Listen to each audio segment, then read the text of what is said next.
Indonesia mengawali presidensi negara-negara berkembang di forum G20 dengan situasi yang lumayan panas sebagai dampak invasi Rusia ke Ukraina. Nah, kopi ini jadi jalur diplomasi spesial yang menghangatkan ketegangan antar anggota G20. Orang apa orang penak satu lur nyang wisana ning Washington DC Amerika Serikat.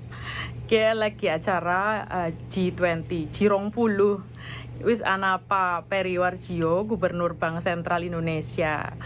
Pak Peri, ke bisanya Pak anak kopi, anak somai, sampai pepes jamur anjok ning Washington. Ke ceritanya kepriben Pak? Lah, ampun kesupen. Indonesia menika kan Bhinneka Tunggal Ika.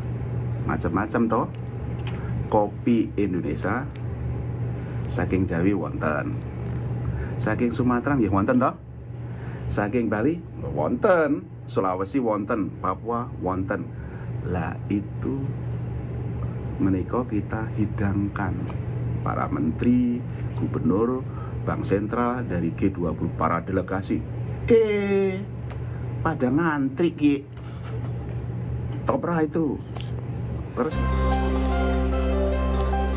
hangatnya kopi Indonesia mampu mencairkan ketegangan anggota G20. Presidensi G20 tahun 2022 memang memberikan kesempatan berharga bagi Indonesia berada di ujung tombak penyelesaian agenda-agenda global.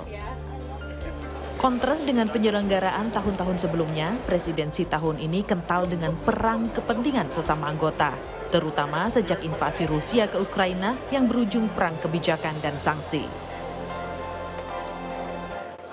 Bank Indonesia membawa kopi dan UMKM secara umum menjadi jembatan komunikasi yang membuat G20 tetap bersatu di atas perbedaan. Kopi Jawa, Sumatera, Bali, dan semua daerah di Indonesia akan selalu dibawa dalam perhelatan kelas dunia.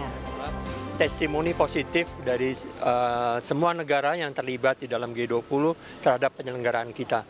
Hospitality kita, keragaman dari sisi budaya yang kita tunjukkan, keragaman dari sisi produk-produk UMKM kita yang sebagai bagian dari sisi kita memberikan showcase keberhasilan Indonesia, produk Indonesia, dan juga dari sisi keragaman kuliner Indonesia.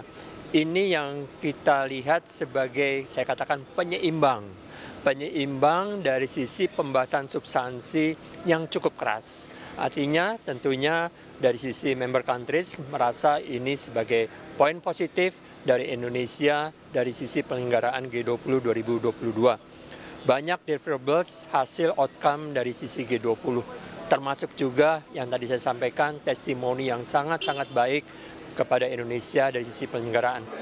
Di jalur keuangan G20 ada 6 poin yang dibahas, yaitu ekonomi global, arsitektur keuangan internasional, peraturan sektor keuangan, investasi infrastruktur, keuangan berkelanjutan, dan perbajakan berkelanjutan. Kopi menjadi representasi bahwa suara dan kepentingan rakyat Indonesia didengar oleh seluruh dunia. Menembus segala tantangan, presidensi kali ini memberikan kesempatan untuk menunjukkan keberhasilan-keberhasilan Indonesia kepada para anggota G20. Apalagi Indonesia mengawali presidensi negara-negara berkembang forum G20 paling tidak selama 3 tahun ke depan. Dia Mega Anjaya, Wandi Jansen, Kompas TV, Washington DC, Amerika Serikat.